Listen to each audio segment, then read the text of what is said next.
En el mismo libro del profeta Isaías, el capítulo 6, Isaías capítulo 6, y vamos a tomar esos versículos con los que empezamos esta tarde, por si alguno apenas se conecta con nosotros.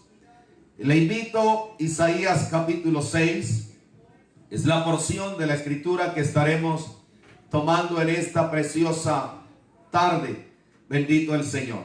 Y vuelvo a leer la palabra del Señor para ustedes. Dijimos a comienzo que será unos minutos que sabremos aprovechar. No estaremos aquí tal vez la hora larga que habitualmente estamos, pero vamos a sacarle provecho a estos minutos que estaremos en la presencia de Dios.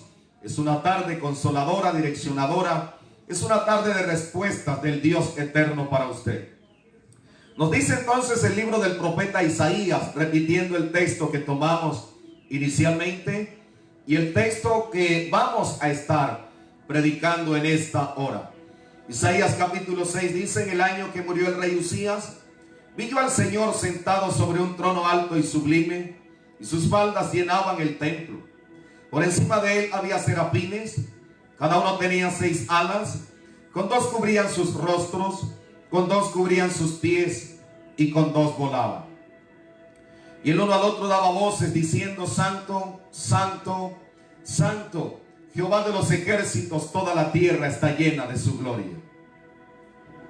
Los quiciales de las puertas se estremecieron con la voz del que clamaba, y la casa se llenó de humo. Entonces dije: ay de mí, que soy muerto, porque siendo hombre inmundo de labios, y habitando en medio de pueblo que tiene labios inmundos, han visto mis ojos al Rey, Jehová de los ejércitos. Y volvió hacia mí uno de los serafines, teniendo en su mano un carbón encendido, tomado del altar, con unas tenazas. Y tocando con él sobre mi boca, dijo: he aquí, esto tocó tus labios, y es quitada tu culpa, y limpio tu pecado. Después oí la voz del Señor que decía: ¿a quién enviaré? ¿Y quién irá por nosotros? Entonces respondí yo: heme aquí, envíame a mí. Bendito el nombre del Señor. Y tomamos una reflexión en esta tarde. Le ponemos como título a esta reflexión: visión de Dios en tiempo adverso. Visión de Dios en tiempo adverso.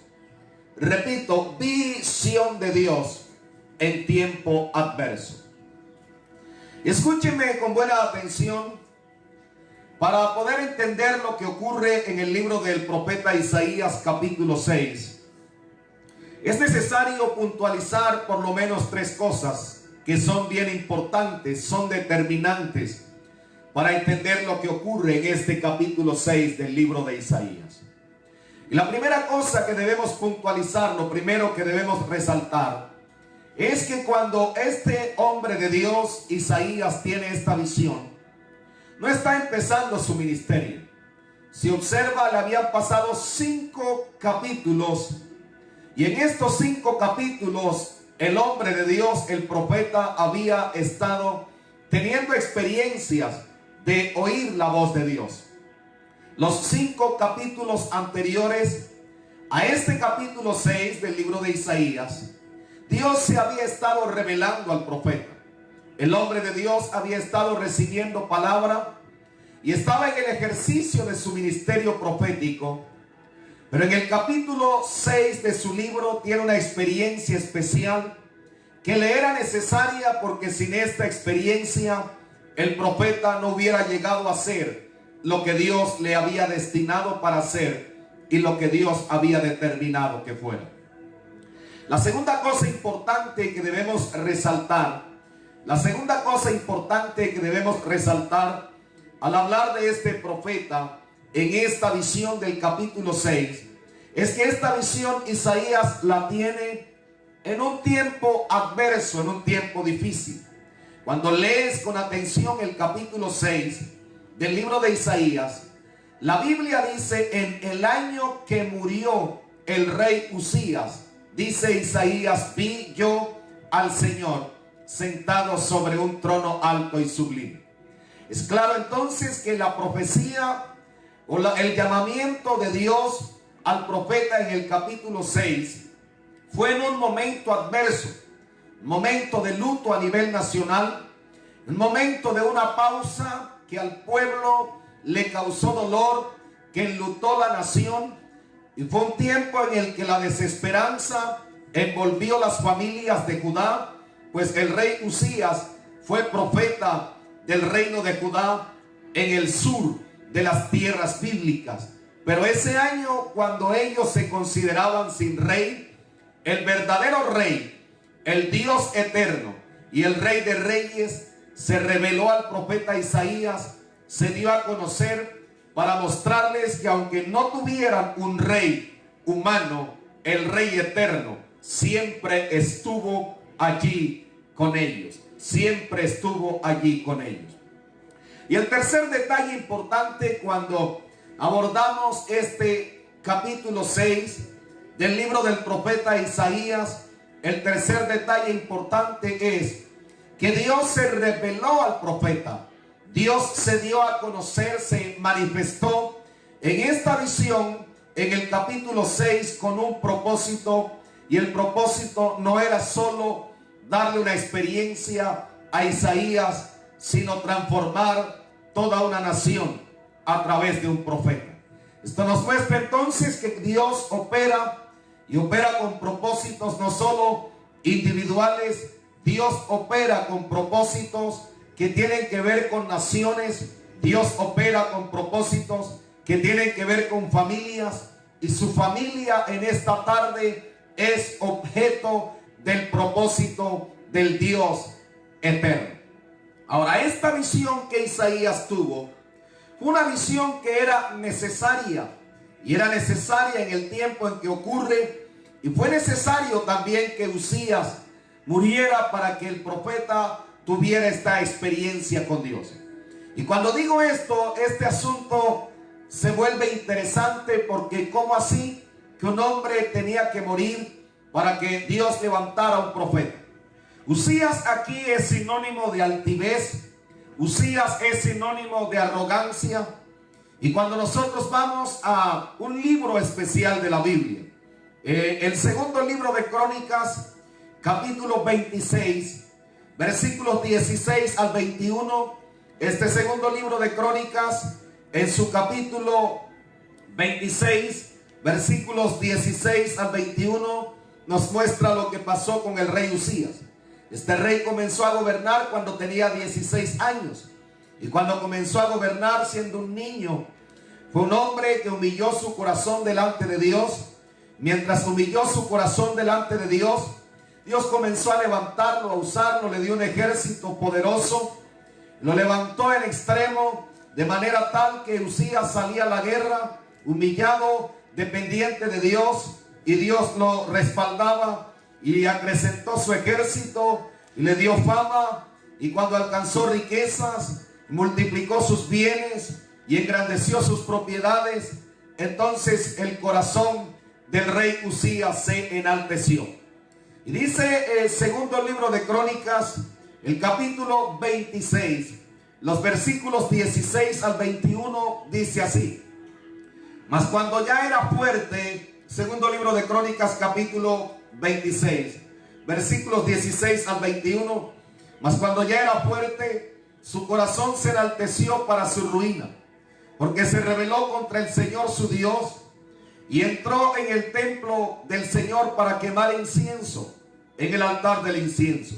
Y entró tras él el sacerdote Azarías, y con él 80 sacerdotes del Señor, varones valientes, y se pusieron contra el rey Usías, y le dijeron: no te corresponde a ti, oh Usías, el quemar incienso al Señor, sino a los sacerdotes hijos de Aarón, que son consagrados para quemarlo. Sal del santuario, porque has prevaricado, y no te será para gloria delante de Dios.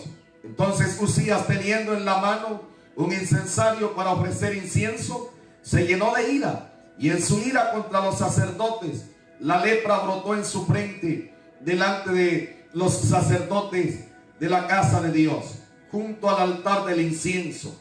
Bendito el Señor. versículo 20, segundo libro de Crónicas 26:20. Y le miró el sumo sacerdote Azarías y todos los sacerdotes, y he aquí que la lepra estaba en su frente, y le hicieron salir apresuradamente de aquel lugar, y él también se dio prisa a salir, porque el Señor lo había herido. Y así el rey Usías fue leproso hasta el día de su muerte, y habitó leproso en una casa apartada, por lo cual fue excluido de la casa del Señor. Y Jotam su hijo tuvo cargo de la casa real, gobernando al pueblo de la tierra. Entonces vemos que este Usías, cuando su corazón se envanece, representa altivez, representa orgullo y representa al hombre cuyo corazón envanecido se aleja de Dios. Era necesario entonces que la altivez de Usías y este manto que la altivez de Usías traía de atraso a la nación fuera quitada, porque un hombre altivo se opone al propósito de Dios, un corazón envanecido se opone al propósito de Dios. Entonces, cuando Usías es quitado, Isaías tiene esta experiencia con Dios. Esto nos deja una lección importante de humildad, porque vaya donde vaya, llegues donde llegues, la gloria debe ser de Dios y debe ser honrado. Dios en tu corazón debe ser exaltado en tu vida. Bendito el nombre del Señor. Entonces Usías debía morir, y es necesario en este tiempo que muera Usías llamado orgullo, que muera Usías llamado altivez, que muera Usías de la vanagloria, que muera el Usías de la jactancia. En los corazones, en la iglesia, hay algo que Dios está haciendo en este tiempo, y es traer la visión del cielo, la visión de lo alto, que nos lleva a ser cada día más humildes, más dependientes, donde en el respaldo le honramos, y cuando vemos gloria le honramos, y cuando nos toca esperar le honramos, porque en todo caso Dios debe ser exaltado. Dios debe ser exaltado. En el libro de Santiago, en el Nuevo Testamento, el capítulo 4, el versículo 6, Santiago capítulo 4, versículo 6, dice que Dios da mayor gracia, como está escrito: Él resiste a los soberbios y da gracia a los humildes. Dios resiste a los soberbios y da gracia a los humildes. Ahora quiero que note, porque repito, no quiero alargar el tiempo. Quiero ser práctico con esta visión que Isaías tuvo. Esta visión que Dios le dio a Isaías, es cierto, tiene una riqueza informativa, revelacional profunda. Por ejemplo, Dios se manifiesta llenando el templo con sus faldas. Y dice el profeta en el capítulo 6 de su libro, Isaías dice: vi yo al Señor sentado en un trono alto. Dios mostrando que su trono es más alto que cualquier alcance y que cualquier posición de los hombres. Pero en aquel tiempo había una creencia entre los reyes, y es que cuanto más largos tuvieran los bordes de su manto, su reino sería más majestuoso, más prolongado. Entonces Dios se mostró al profeta, e Isaías entendió la visión que Dios le dio. Las faldas de Dios, más largas que las faldas del rey que acababa de morir. Las faldas de Dios llenando el templo nos hablan de una gloria sin igual, de una majestad que todo lo llena. E Isaías resalta: cuando yo lo vi con gloria inigualable, pues sus faldas llenaban todo el templo. Y esta tarde quiero decirle que la gloria de Dios sigue igual. Su gloria no ha menguado, su gloria está en crecimiento y su gloria está en aumento. El libro del profeta Ageo, capítulo 2, versículo 9 nos dice que esa gloria en este tiempo postrero será mayor. Ageo capítulo 2, versículo 9 dice: la gloria postrera de esta casa será mayor que la primera. Pero esa gloria y esta revelación que Isaías tuvo, escúcheme, tocó tres aspectos importantes. Podríamos hablar de tres dimensiones importantes que esta visión que Isaías tuvo en el capítulo 6 de su libro tocó. Repito, tres aspectos importantes, tres dimensiones de esta visión de Isaías que quiero resaltar en esta hora de la tarde para bendecir su corazón. Primero, fue una visión de arriba. Una visión de arriba.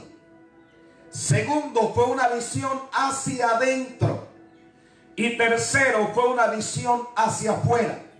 Pastor, repita lo que está diciendo. Sí, la visión que Isaías tuvo en el capítulo 6 tocó tres dimensiones, tres aspectos importantes en la vida del profeta, en la nación. Primero fue una visión de arriba, vino de Dios. Él vio a Dios. Lo que vio, lo vio del cielo, lo vio de Dios. Y la visión de Dios viene a influenciar desde el cielo al corazón de los hombres para transformarlos, para establecer el propósito de Dios, para enseñarnos los diseños de Dios y para que nosotros vivamos conforme a la cultura de Dios aquí en la tierra. Entonces fue una visión de arriba que trajo del cielo lo que la tierra no tenía. Una visión que trajo la esperanza que Israel no tenía. Una visión que trajo la estabilidad espiritual, emocional, familiar que había perdido la nación con la muerte de su rey. Toda visión que viene de arriba es una visión que tiene poder para transformar corazones. Toda visión que viene de lo alto es una visión que tiene poder para traer estabilidad. Y esta tarde es una tarde de estabilidad. Tal vez estás conmovido, tal vez estás lleno de temores, de asombro ante todo lo que está ocurriendo. Pero la visión de Dios, la visión de arriba, trae estabilidad y trae a tu corazón lo que te hace falta. Entonces, primero fue una visión de arriba. Y esta visión de arriba trajo cambios.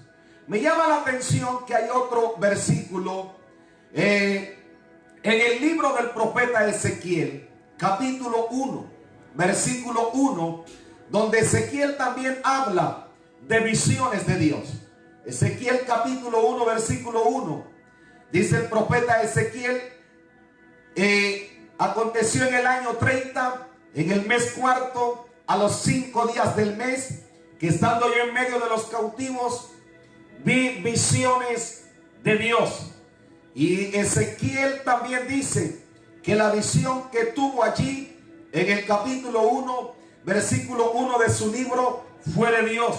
Y esta visión de Dios también trajo cambios, porque fue la visión de arriba. Y lo que viene de arriba cambia pronósticos.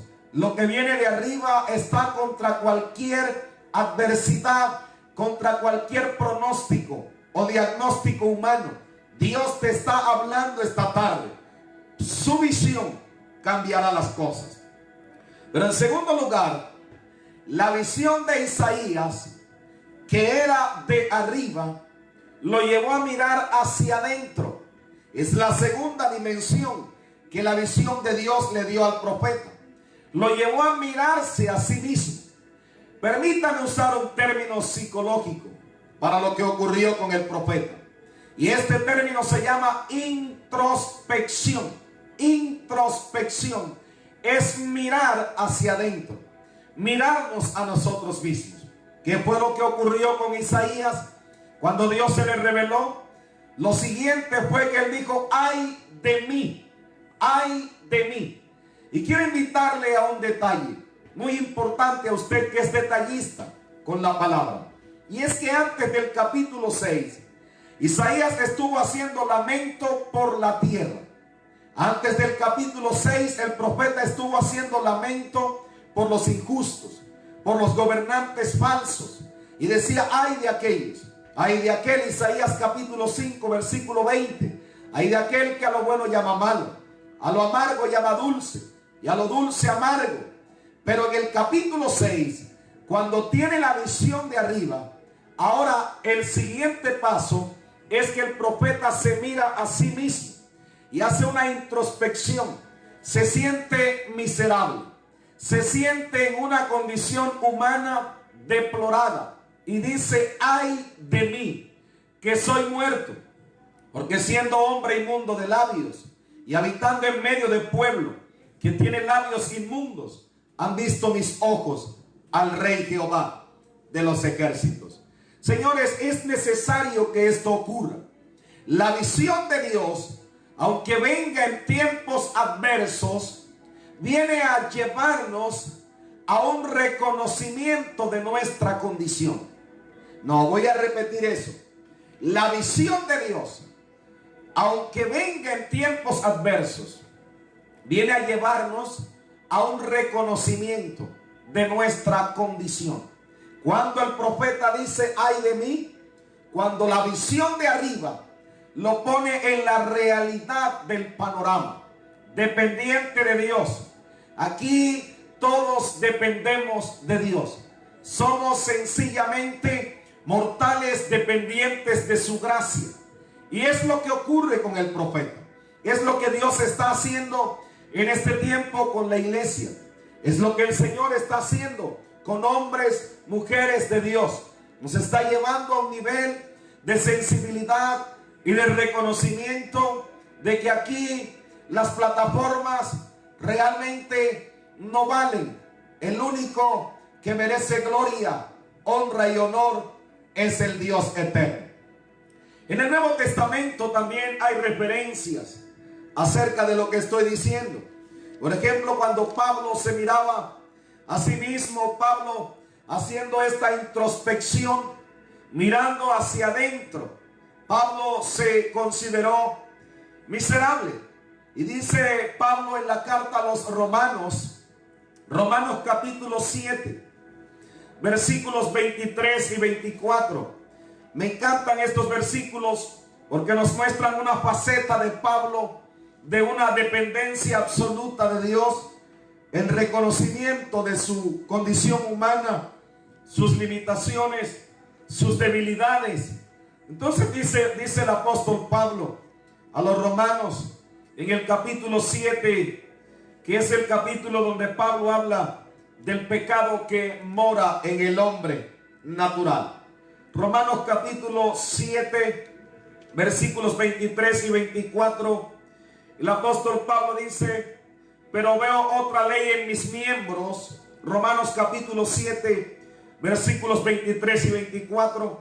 Pero veo otra ley en mis miembros, que se revela contra la ley de mi mente y que me lleva cautivo a la ley del pecado que está en mis miembros.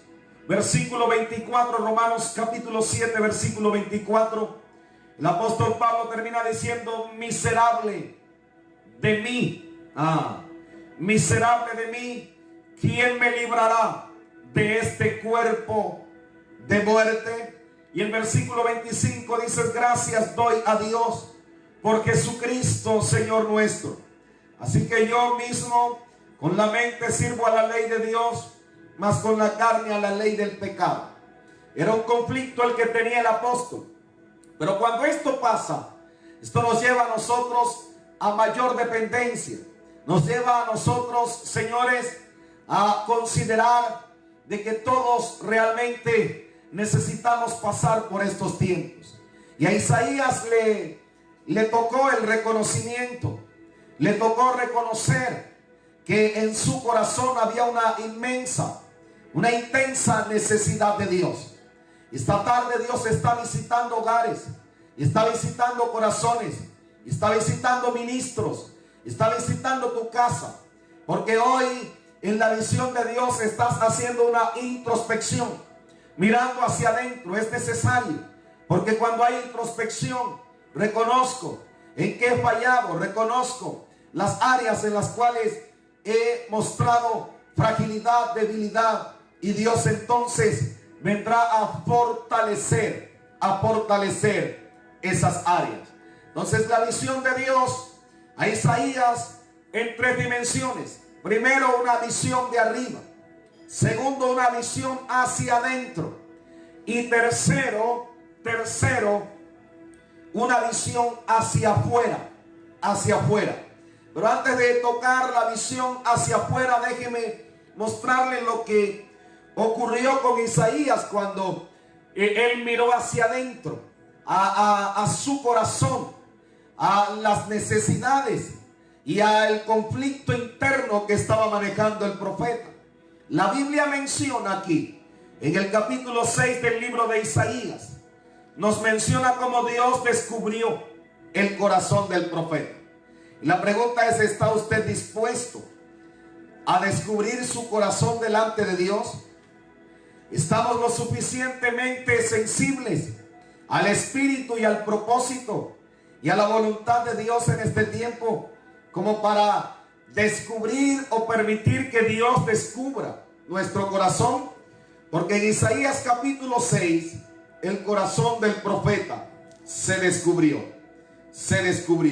Y esta tarde es una tarde en la que Dios está descubriendo tu corazón. Nota lo que ocurre aquí. Isaías capítulo 6 versículo 6 dice: y voló hacia mí uno de los serafines, teniendo en su mano un carbón encendido, tomado del altar con unas tenazas. Esta tenaza con la que el ser agarra el carbón es herramienta.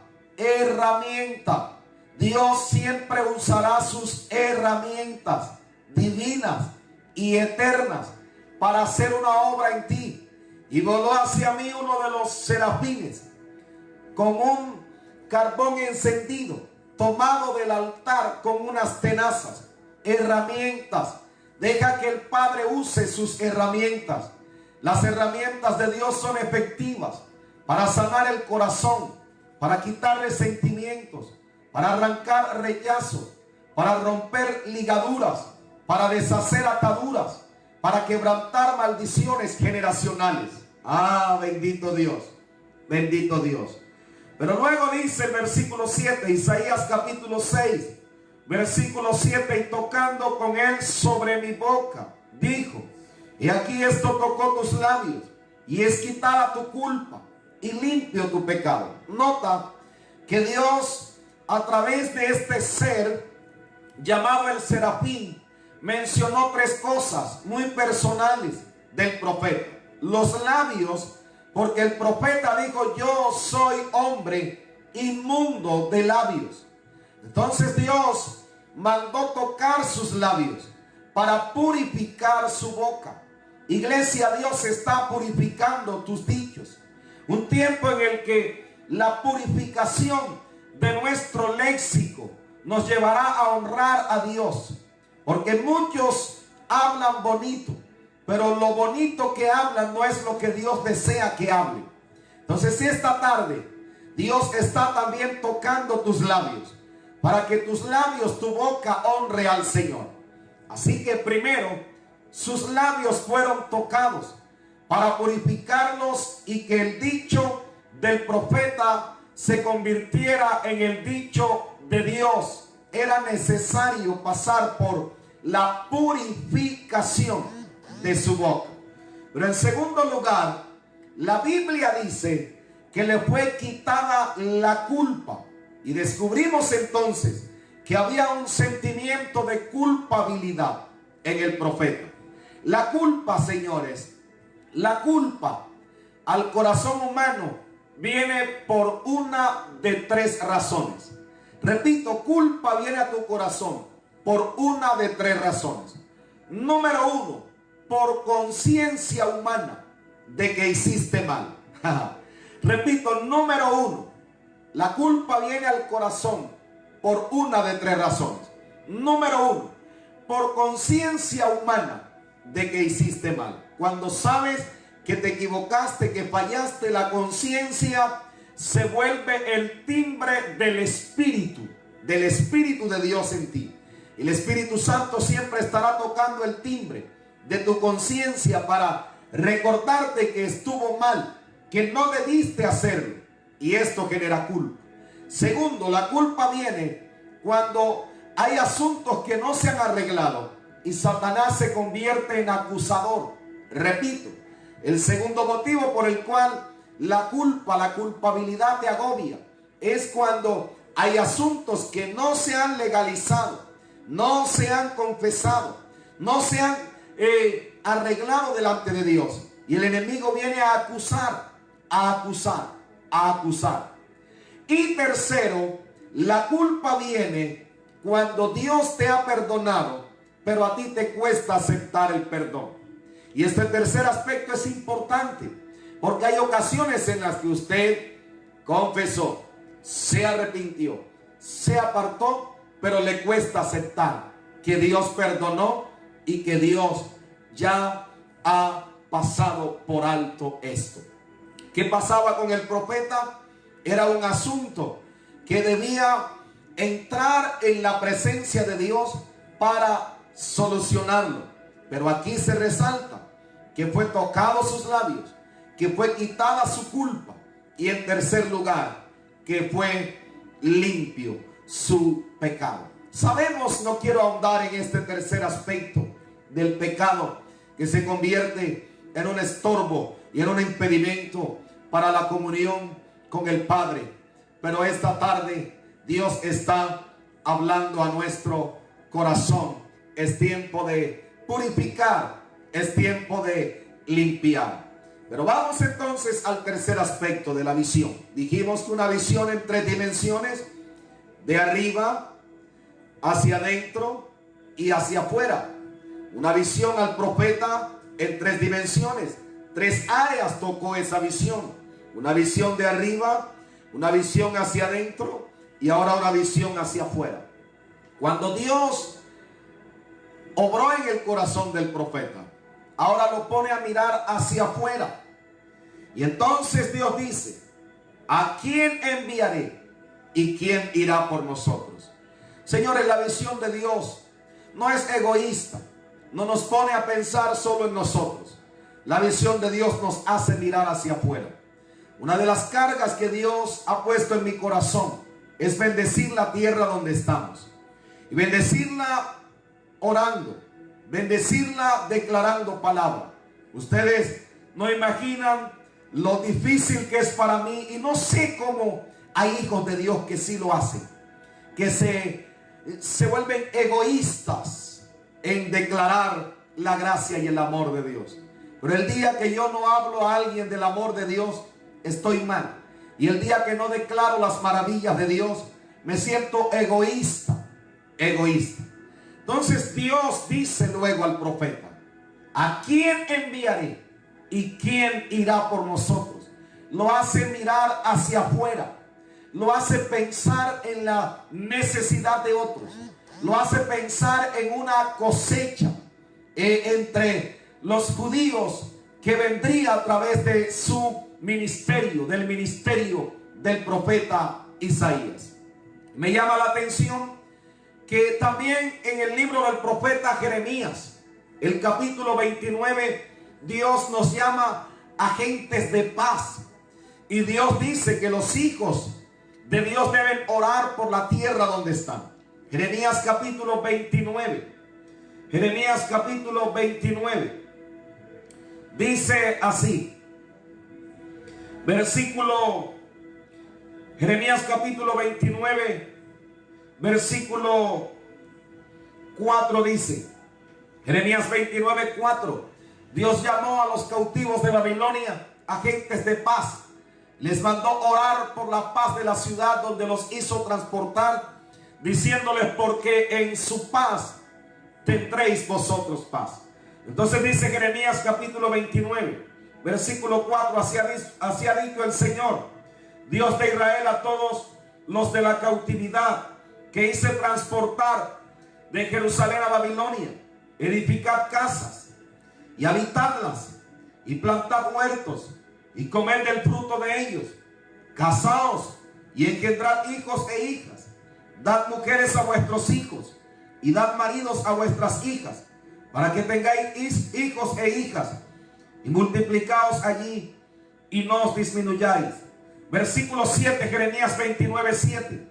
Y procurad la paz de la ciudad, a la cual os hice transportar, y rogad por ella al Señor, porque en su paz tendréis vosotros paz. Esto nos habla entonces de que la visión de Dios, sí, primero viene de arriba, a traer lo que el corazón humano no tiene: la estabilidad, la seguridad, el cambio, la transformación. Segundo, nos lleva a mirar hacia adentro, una introspección que generará cambios, transformación. Y tercero, nos lleva siempre a mirar hacia afuera. Es tiempo, señores, entre todo lo que estamos haciendo en este desafío. Usted toma tiempo para jugar en la noche, usted se reúne con su familia y usted comparte un juego de mesa. ¿Qué tanto tiempo estás dedicando a eso? A ese juego de mesa que haces. ¿Cuánto tiempo? ¿3 horas? ¿4 horas? Ay, pastor, usted se volvió religioso, legalista. No. Déjeme más bien establecerle un equilibrio en su vida. Porque si usted toma 3 horas de su tiempo para un juego de mesa, y usted no dedica ni siquiera 15 minutos para orar por alguien y para decirle a alguien en medio del desafío en el que estamos a nivel global, que Dios es su esperanza y que Dios puede cambiar las circunstancias en su vida, usted está mal, porque la visión de Dios es integral. Es tiempo de volvernos instrumentos del Señor para cambios. Dios dijo: ¿a quién enviaré? ¿Y quién irá por nosotros? Y luego Isaías dice: heme aquí, envíame a mí, yo iré, Señor. Honramos a Dios esta tarde por esta palabra. Podemos decir muchas otras cosas más. Sabemos que este fue el profeta mesiánico. Sabemos que recibió la mayor parte de las profecías, donde vio a Jesús concebido de una virgen, Isaías 7:14. Lo vio como el siervo sufriente, Isaías capítulo 53. Lo vio en la gloria de su ministerio, Isaías capítulo 40, versículos 3 al 5. Pero este hombre fue una bendición de Dios. Dios está pensando en ti como una bendición especial para este tiempo. Padre, te doy gracias por la palabra que me has dado esta tarde. Gracias por cada persona que ha estado con nosotros, por las familias aquí representadas, por la esperanza que generas a través de la palabra, por hablar al corazón y ministrarles tu paz y hablarles, Señor, acerca de los cambios que vienen. Hoy creemos, nos levantamos en esperanza, fortalecemos nuestra fe y creemos en tus respuestas. Esta es una tarde de sanidad, de liberación, de levantamiento. Es una tarde, Señor, en la cual hay oportunidad. Tú utilizas tus recursos. El serafín tomó un carbón encendido del altar con unas tenazas. Nos habla de que siempre tienes herramientas en tu divinidad, en tu omnisciencia, y las usas esta tarde para traer cambios en el nombre de Jesucristo. Cada hogar sea bendito, cada familia, cada ministerio, cada hombre o mujer de Dios en esta hora tenga una experiencia edificadora del Espíritu Santo para su corazón. Cada hogar aquí representado en el nombre de Jesús de Nazaret. Los que verán esta transmisión en diferido sean también bendecidos en el nombre de Jesucristo de Nazaret. No olvide, mi querido amigo, mi hermano, esta es la iglesia Filadelfia, Proyección del Reino, en el municipio de Tierra Alta, Córdoba, Alto Sinú. Este es su amigo y servidor, el pastor Giovanni Vergara. Les amamos altamente y les bendecimos por haber estado con nosotros. Mayor gracia y favor de Dios sobre ustedes. Salud en el nombre de Jesucristo sobre todos los enfermos, los que están en los hospitales, clínicas, los que están luchando con todo este desafío que ha tocado y ha afectado a muchos.